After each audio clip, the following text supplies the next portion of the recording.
मेरे प्यारे दोस्तों, मेरे प्यारे भाइयों, तो मैं आपके सामने फिर कुछ ज्ञान की बातें लेके आ रहा हूँ। और आज मैं आपको जो विवेक देने जा रहा हूँ वो परम विवेक है। आप उस विवेक के सहारे सत्य और असत्य का जो निर्णय है बहुत ही अच्छी तरह कर सकोगे, अगर आप विचारशील हो तो, अगर आप सच में विवेकी हो तो। क्योंकि जो विवेकी होता है वो केवल एक सैन सैन की ज़रूरत होती है उसको। वो कोई मूर्ख नहीं होता है कि उसको 100 बार समझाया जाए। जो विवेकी होता है वो सत्य और असत्य को एक ही बार में परख लेता है कि असल में सत्य और असत्य क्या है।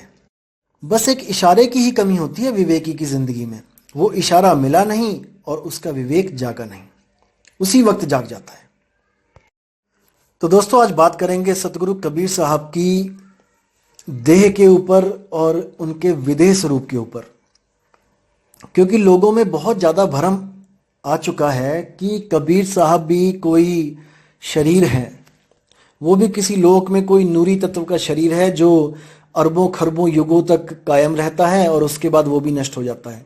कुछ ऐसा कुछ भ्रमणा लोगों ने, अज्ञानियों ने फैला दी है। लोगों के मनों में ये बात बैठ गई है और बड़ा अच्छा घर कर गई है ये कि कबीर साहब भी कोई ऐसा शरीर है जैसा जो लाखों करोड़ों साल रहता है, अरबों साल रहता है सतलोक में, उसके बाद वो भी नष्ट हो जाता है। तो दोस्तों, मैं आपसे एक बात पूछना चाहूंगा कि जो नूरी तत्व का जो कबीर साहब का जो शरीर बताया गया है आप लोग को, उसकी बहुत बहुत बहुत ज्यादा उम्र है। मैं मान गया, आपने बोला मैं मान गया, ठीक है। मुझे इतना बताया जाए केवल कि जब वो शरीर यहां पे आएगा तो क्या उस शरीर के गुण बदल जाएंगे? जैसे सोना आपके घर में पड़ा है, वो सोना 24 कैरेट का है। आपके पास 24 कैरेट के सोने के बिस्कुट है, मान के चलो एक बिस्कुट है। आप वो 24 कैरेट का बिस्कुट कहीं भी ले जाओ, आप चाहे अपने देश में ले जाओ, चाहे आप अमेरिका में ले जाओ, चाहे जापान में ले जाओ, क्या वो देश के हिसाब से उसके गुण बदल जाएंगे? क्या वो 24 कैरेट से 22 कैरेट रह जाएगा या 20 कैरेट हो जाएगा? आप विवेक लगाओ, विचार करो, ऐसा कभी नहीं होगा। तो जब वही नूरी तत्व जो बोला गया, प्रकाश पुंज का जो तत्व कबीर साहब का बोला गया कि शरीर है, वो सतलोक में अरबों खरबों साल तक जीवित रहता है, उसके बाद वो खत्म हो जाता है। तो वो तत्व यहां 3 लोक में आने के बाद 120 साल में कैसे बूढ़ा हो गया? कैसे बाल सफेद हो गए? कैसे बुजुर्ग हो गए? ये इसका जवाब आपको नहीं दिया जाएगा। आप पूछोगे भी तो आपको कोई नहीं बताएगा, क्योंकि इसका कोई जवाब नहीं होगा उनके पास। इसलिए दोस्तों, आपने खुद विवेक करना है, क्योंकि आप इतने भी मूर्ख नहीं हो कि हर बात आप किसी से पूछो। आपको परमात्मा ने बुद्धि दी है, आप भी तो कोई किसी काम लगाओ उस बुद्धि को। नहीं तो जानवर देख लो, जानवर बिना बुद्धि के घूम रहे हैं। भाई, आप जानवर तो नहीं हो ना, आप तो इंसान कैटेगरी में हो। आपको विवेक दिया है, बुद्धि दी है, इसीलिए दी है ताकि आप सत्य असत्य का निर्णय करो। इसलिए नहीं दी है कि आप छोटी छोटी बात भी किसी से पूछ के करो, क्योंकि अगर छोटी सी बातें भी अगर किसी से पूछ के करोगे तो आप उसके गुलाम हो गए, आप गुलामी में चले गए। आप अपनी बुद्धि को साइड में रख दिया है और दूसरे की बुद्धि से काम कर रहे हैं। अब दूसरे की बुद्धि जैसे आपको चाहेगी वैसे नचाएगी। इसलिए दोस्तों, अपनी बुद्धि पे विश्वास करो। परमात्मा ने आपको भी वो दात बख्शी है जो बाकियों को बख्शी है, क्योंकि वो कभी किसी के साथ भेदभाव नहीं करता। वो कभी किसी के साथ भेदभाव नहीं करता, लेकिन आपने कैसे बुद्धि को यूज करना है ये आपने देखना है। कितना विवेक आप जगा सकते हो ये आपने देखना है। मेरा काम है आपको विवेक देना और आपका काम है मेरे विवेक पे अपना विवेक लगाना। बस यही 2 काम है। मैं आपको विवेक दूंगा और आप मेरे विवेक पर अपना विवेक लगा के ये जानोगे कि सत्य क्या है और असत्य क्या है। बस इतना भी अगर आपने काम कर लिया तो वो सत्य आपसे दूर नहीं है। हाँ, ये सच है दोस्तों कि हमारे देश की ये विडंबना है कि हमारे देश में ऐसे ऐसे गुरु घंटाल आ गए हैं जिन्होंने भक्ति को मस्ती बना के रख दिया है। जो आपको तो बड़ी बड़ी बातें करेंगे, माया से दूर रहो, काम क्रोध से दूर रहो, और खुद उसमें लिप्त रहेंगे। आपको कहेंगे कि ज़्यादा पैसे दिमाग खराब कर देते हैं, और वही गुरु सत्संग करने के 5-5, 10-10 लाख रुपए और पता नहीं क्या क्या आपसे मांगेंगे। तो दोस्तों, ये सच में एक विडंबना है। इस प्रथा को हमने खत्म करना है, लेकिन 5 उंगलियां एक सी नहीं होती हैं दोस्तों। अब कोई कहे कि सब संत चोर हैं, सब संत डाकू हैं, तो भाई ऐसा भी नहीं है। कबीर साहब ने क्या किसी से मांगा? मुझे बताओ। वो तो क्या क्या कहते हैं, कहें कबीर कुछ उद्यम कीजिए, आप खाओ दूजों को दीजिए। वो तो कहते कुछ काम करो, वो तो चरखा काटते रहे, अपना कपड़ा बुनते रहे। तो आप उनको उनके साथ शामिल नहीं कर सकते हो कि जो चोर उचक्के हैं, जो गुरु हैं, पाखंडी हैं। अब नानक साहब का लगा लो आपने, नानक साहब ने किससे क्या मांग लिया बताओ, कितने लोगों से चंदा इकट्ठा कर लिया बताओ। ऐसा नहीं होता। देखो वो समय कुछ और थे, उस समय कोई कारें नहीं थी, कोई बस नहीं थे, नानक साहब पैदल जाते थे। ठीक है, जो मिल जाता था, कोई सत्संगी सत्संग करते थे, जो ईमानदार होता था उसके घर खाना भी खा लेते थे वो, क्योंकि उन्होंने प्रचार किया। कहाँ कहाँ जाके प्रचार किया बताओ। अगर वो कोई नौकरी करते तो क्या वो प्रचार कर पाते? खेती बाड़ी करते थे तो क्या खेत वो सिर पे उठा के लेके गए थे क्या, कि वो खेती भी करते और प्रचार भी करते? देखो दोस्तों, समय के बदलने के साथ स्रोत भी बदल जाते हैं, इसको हमेशा समझना है दोस्तों।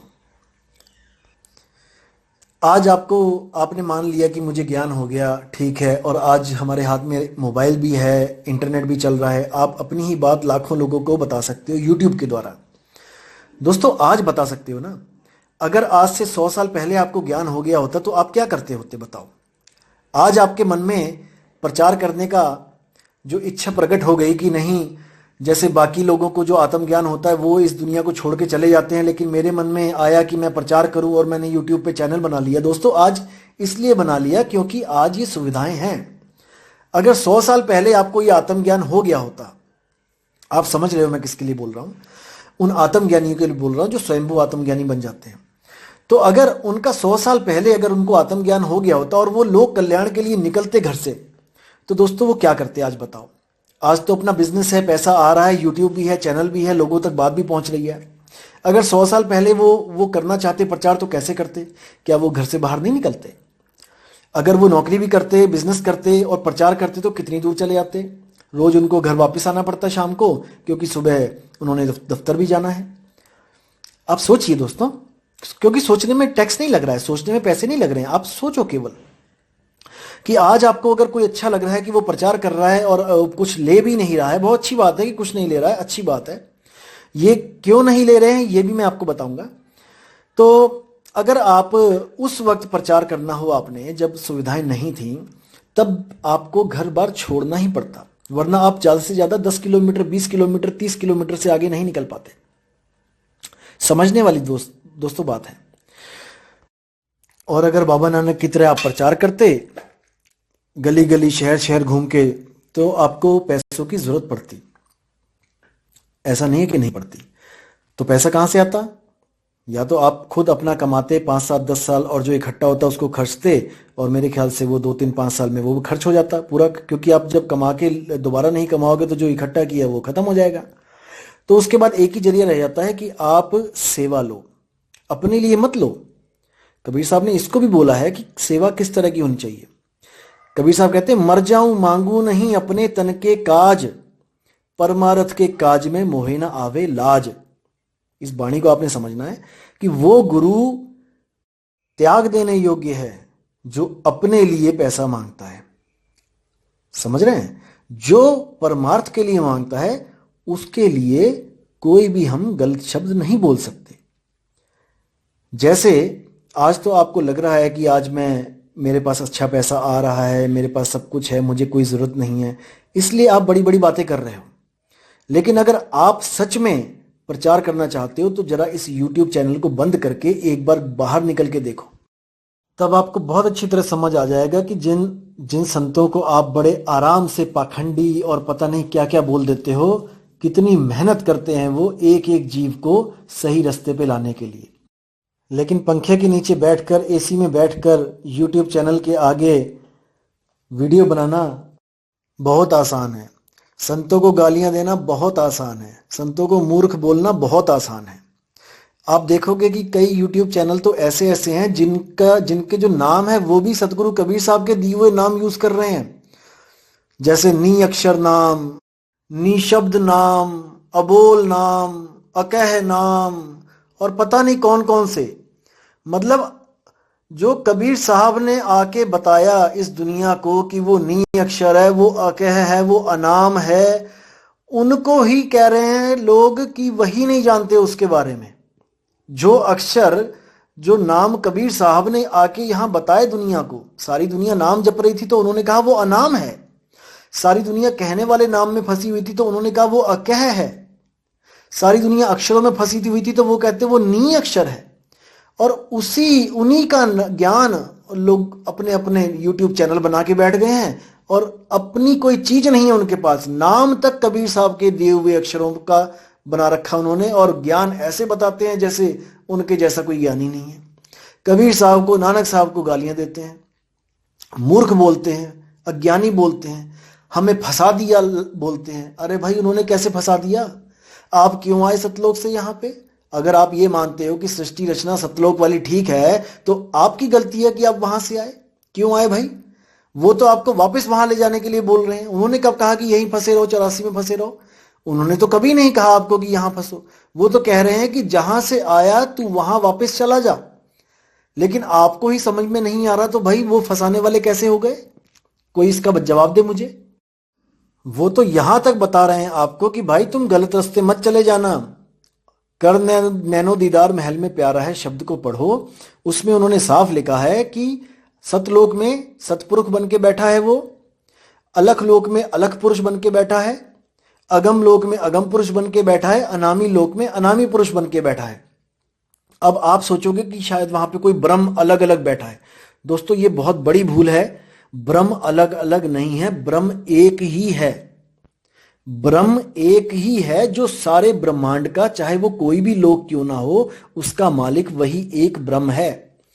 और जिनकी बात कबीर साहब कह रहे हैं कि वहां पर करोड़ों सूरज वाला पुरुष बैठा है, आगे कोई अरबों सूरज वाला पुरुष बैठा है, तो दोस्तों वो कोई ब्रह्म बैठा नहीं है वहां पे। वो तो माया ने आपको दिखाया है। वो माया ने आपको दिखाया है। कैसे दिखाया है? वाणी में ही देखिए क्या कहते हैं। आदि माया कीनी चतुराई, झूठी बाजी पिंड दिखाई, अवगति रचना रची अंडमाही, ताका प्रतिबिंब डाला है। साफ क्लियर कर दिया कबीर साहब ने कि ब्रह्म आपको लग रहा है जैसे अलग अलग पुरुष, ब्रह्म पुरुष वहां पे बैठे हैं, कि आप जा रहे हो आगे से आगे करोड़, आगे से आगे अरबों सूरज, आगे आगे खरबों सूरज चमक रहे हैं एक एक रोम में। वो कह रहे हैं कि आपको तो दिखाया जा रहा है किसके द्वारा? माया के द्वारा। वहां पे कोई नहीं बैठा है, वहां पे कुछ भी नहीं है, लेकिन आपको ये माया झूठी बाजी दिखा रही है। साफ बोला उसमें। लेकिन अज्ञानी बंदे इसको नहीं समझ सकते हैं। वो आपको ये घोषित कर देंगे कि हर लोक में एक नया पुरुष बैठा है। बताओ, अरे इतने पुरुष कहां से आ गए? कौन है ये पुरुष? 4-5 पुरुषों के नाम तो आपको कबीर साहब की वाणी से बता देंगे कि अलग पुरुष वहां बैठा है, अकह पुरुष वहां बैठा है, अगम पुरुष वहां बैठा है, और सतपुरुष वहां बैठा है, अनामी पुरुष वहां बैठा है, और आपको कहेंगे कि अनंतों पुरुष हैं। अरे तुम नाम तो बताओ, 100 नाम बता दो पुरुषों के। जब 4-5 तुमने बता दिए कहानी में पढ़ के, कबीर साहब की ग्रंथों में पढ़ के, तो तुम बाकियों के पुरुषों के नाम तो बताओ। अगर तुम इतने बड़े अंतर्ज्ञानी हो गए कि तुम्हें अनंत लोग दिखाई दे रहे हैं, तो तुम पुरुषों के नाम तो बता दो, 10 के ही बता दो। भाई ये सब अज्ञान है, ये सब भोले जीवों को फंसाने के लिए ये कला खेली जा रही है। लेकिन भोले जीवों, आप इतने भी भोले नहीं हो कि कोई भी आपको मूर्ख बना के चला जाए। अपनी बुद्धि को हमेशा खोल के रखो, हमेशा सत्य और असत्य को परख करो। हर वाणी का मतलब आपको समझाया जाएगा, एक एक पहलू को खोल के बताया जाएगा। आप बिल्कुल चिंता ना करें, बस आप अपना विवेक जगाए रखें ताकि आप लुटे ना।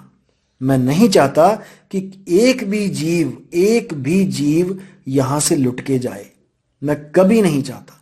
आप ही लोग का भाई हूं दोस्तों, एक पैसा भी नहीं लेता मैंने खुद 8 साल प्रचार किया है और आज तक मैंने किसी से अपने लिए एक पैसा नहीं मांगा है, क्योंकि सत्य ज्ञान की कोई कीमत नहीं होती दोस्तों, बिल्कुल फ्री होता है वो। लेकिन उसकी कीमत होती है भाव की। ये भाव बहुत जरूरी होता है दोस्तों, क्योंकि बिना भाव के आप समझ लो कि आप किसी को लूट रहे हो, आप किसी को धोखा दे रहे हो। याद रखना दोस्तों, जब तक आपका अंतर मन और आपका बाहरी मन जब तक एक नहीं हो गया, जो आप बाहरी मन मतलब जो आपका व्यवहार दिख रहा है, जो आप दिखाना चाह रहे हो, और आपका वही सेम व्यवहार अगर आपके अंतर मन में नहीं है, तो आप कपट कर रहे हो दोस्तों। इसी को कपटी बोला जाता है। ऐसे ही लोगों को नाम देने के लिए धर्मदास को कबीर साहब ने रोका। उन्होंने बोला, धर्मदास तुझे लाख दुहाई, सार शब्द बाहर ना जाई, गुरमुख को तुम देव बताई, और कपटी से तुम राख छुपाई। क्योंकि ऐसे कपटियों को उस ज्ञान का मोल तो पता नहीं लगता, लेकिन वो क्या करते हैं, वो कोई अलग पंथ चला के, अलग आश्रम बनाकर और वहां पर दुनिया को लूटना शुरू करते हैं, बाणी वही बोलना शुरू कर देते हैं, भेद भी अगर मिल जाता है उनके पास उसका भी मिसयूज करना शुरू कर देते हैं, लोगों को लूटते हैं। इसलिए धर्मदास को बोला कि धर्मदास परखो, कोई भी शिष्य आपके पास आता है उसको सीधे सार शब्द मत बताओ। कबीर साहब ने बोला धर्मदास को कि जब तक परख नहीं होगी। दोस्तों, आज अगर हम स्कूलों में बच्चे अपने डालते हैं तो वहां पे भी तो परख हो रही है, वहां पे भी तो एंट्रेंस एग्जाम हो रहा है। अगर आप वहां पे जाके भिड़ जाओ कि आप क्यों एंट्रेंस एग्जाम ले रहे हो, क्यों बच्चों को परख कर रहे हो, बच्चों की एडमिशन दो सीधे, कहने का मतलब सीधे नाम दो, आप क्यों दोबारा दोबारा आश्रम पे बुला रहे हो, तो दोस्तों वहां पे आपकी दाल नहीं गलेगी। यहां तो आपको बड़ा अच्छा लगेगा, गुरुओं के लिए तो आपको बड़ा अच्छा लगेगा कि आप जाओ और सीधे नाम मिल जाए। आप अगर स्कूल खोल लो, अपने ऊपर लेके देखो, आपने कोई स्कूल खोल लिया और आपके स्कूल में एक से एक नालायक बच्चे आपके स्कूल में आ जाएं और आप वो सब फेल होंगे तो आपके स्कूल की रेपुटेशन खराब होगी, आप कभी नहीं चाहोगे। इसीलिए आप एंट्रेंस एग्जाम को प्रमोट करोगे, आप उसको सही ठहराओगे, क्योंकि आपके ऊपर बनाई ना। अब दूसरों का जो है वो तो आसान होता है, दूसरों के ऊपर उंगली उठाना, जब अपने ऊपर उठती है तो वो मुश्किल होता है। इसीलिए धर्मदास जी को बोला गया, प्रथमे शिष्य होवन जो आई, ताको पान देव तुम भाई, जब देखो तुम दृढ़ता ज्ञाना, ताको कहो शब्द परवाना, शब्द माही जब निश्चय आवे, ताको ज्ञान अगाध सुनावे। 3 बार में नामदान देने के लिए बोला गया। इसका मतलब ये नहीं कि वो 3 बार में नाम, यानी कि पहले ओम कलियम दे दिया, फिर ओम सोहम दे दिया, फिर और कुछ दे दिया, ऐसा नहीं है। उसकी परख करने के 3 चरण बोले गए हैं। सबसे पहले तो ये देखो कि जब वो आता है तो उसकी बुद्धि विवेक कितनी है, वो आपके पास आया क्यों है, वो नाम क्यों लेना चाहता है, क्या उसको कोई शारीरिक बीमारी दूर करनी है, क्या उसके घर में कलेश है उसको ठीक करना चाहता है, या वो आमदनी कम है, व्यवसाय नहीं चल रहा है, उसको बढ़ाने के लिए आया है। पहले इसकी परख करो कि वो आया क्यों है, क्योंकि ये हीरा है दोस्तों, ये सबको नहीं दिया जाता, ये सबके लिए नहीं बना है, ये केवल उसके लिए बना है जिसको इसकी कीमत पता है। इसलिए हर चेले की परख की जाती है कि वो नाम क्यों लेना चाहता है। उसके बाद उसको नामदान दिया जाता है, और वो नाम सीधे सार शब्द नहीं होता है, वो नाम 52 अक्षरों के नाम होते हैं जिनको जपने के लिए बोला जाता है। उसको क्यों दिया जाता है, क्योंकि अभी उसकी बुद्धि में इतना विवेक नहीं होता कि वो इन बातों को समझ सके कि वो अनाम है, वो अकह है, वो नी अक्षर नाम है। तो उसको बोला जाता है कि आप सत्संग में आते रहो या फिर आप सत्संग सुनते रहो, ऑडियो के द्वारा, वीडियो के द्वारा, या किसी सत्संगी भाई से जो अपनी बात करके, अपना सत्संग करके, किसी किताबों द्वारा आप सत्संग करते रहो और आप समझने की कोशिश करते रहो कि वो सार शब्द क्या चीज है, जिसको प्राप्त करने से आपके सारे जंजाल छूट जाते हैं। तो सबसे पहले जो आपको नाम मिला 52 अक्षरों का, वो आपका पहला चरण हो गया। उसमें बोला है कि बालक सम ज्ञान, जिसका बालक जैसा ज्ञान है उसको पहले जपने वाले नाम दे दो। उसके बाद दूसरा चरण जो होता है वो होता है आपको, जब सत्संग में ये बताया जाता है बार बार कि वो नाम बोलने लिखने पढ़ने में नहीं आता है, जो आपको नाम दिया है वो सार शब्द नहीं है, ये भी बताया जाता है साथ के साथ। तो इतना ज्ञान जब उस बालक को हो जाता है तो उसका दूसरा चरण भी कंप्लीट हो जाता है। उसके बाद तीसरे चरण में उसी शिष्य को सार शब्द दिया जाता है और उसके जो पुराने वाले नाम होते हैं उसको छुड़वा दिया जाता है। एक छुड़ाए एक लखाए, जो सार शब्द दिया जाता है वो कोई नाम नहीं होता, वो कोई शब्द नहीं होता, वो आपका निज स्वरूप होता है। आपको बताया जाता है कि असल में आप हो कौन और आप कहां पर हो। दोस्तों, आप कहां हो और आप कौन हो, यही वो निज ज्ञान है जिसको कबीर साहब कहते हैं, आपा खोए आपको चीने तब पावे पद निर्वाणा। आपा खोए यानी कि आप जिसको आज तक ये समझ के बैठे थे कि मैं हूं, जैसे आप आज तक ये समझ के बैठे हो कि मैं तन हूं और थोड़ा सा ज्ञान मिल जाए तो आप ये समझ जाते हो कि मैं मन हूं। लेकिन असल में क्या है कि ना मैं तन हूं ना मैं मन हूं, मैं तो इन दोनों को चलाने वाला हूं, मैं इन दोनों की उत्पत्ति का कारण हूं, मैं चेतन हूं, मैं परम चेतन हूं। जब तक आप इसको नहीं समझोगे, जब तक आपको इस तन और मन से छुटकारा नहीं मिल सकता। तन और मन दोस्तों दोनों जड़ हैं और चेतन ये जीव, और इसका शुद्ध रूप जो है वो आत्मा है। इसको समझना है। जड़ चेतन का करे निबेड़ा, कहें कबीर सो हंस है मेरा। जब जड़ तन और जड़ मन को जब हम अलग कर देंगे तो जो बचेगा वो मैं हूं, वही मैं जीव हूं। और उसी जीव के शुद्ध स्वरूप को चेतना, आत्मा, परमात्मा कहते हैं। तो दोस्तों, इसी के साथ मैं ये सत्संग यहीं समाप्त करता हूं और बहुत जल्दी आपके पास एक नई ऑडियो के साथ आऊंगा और आपके विवेक को जागृत करूंगा। तब तक के लिए दोस्तों आज्ञा दें। जय गुरु बंदी छोड़ कबीर साहिब, जय हो मदन साहिब की, जय जय सतगुरु वैराग साहिब जी की, सभी संतों की जय हो। साहिब बंदगी सतनाम। मेरे प्यारे दोस्तों, मेरे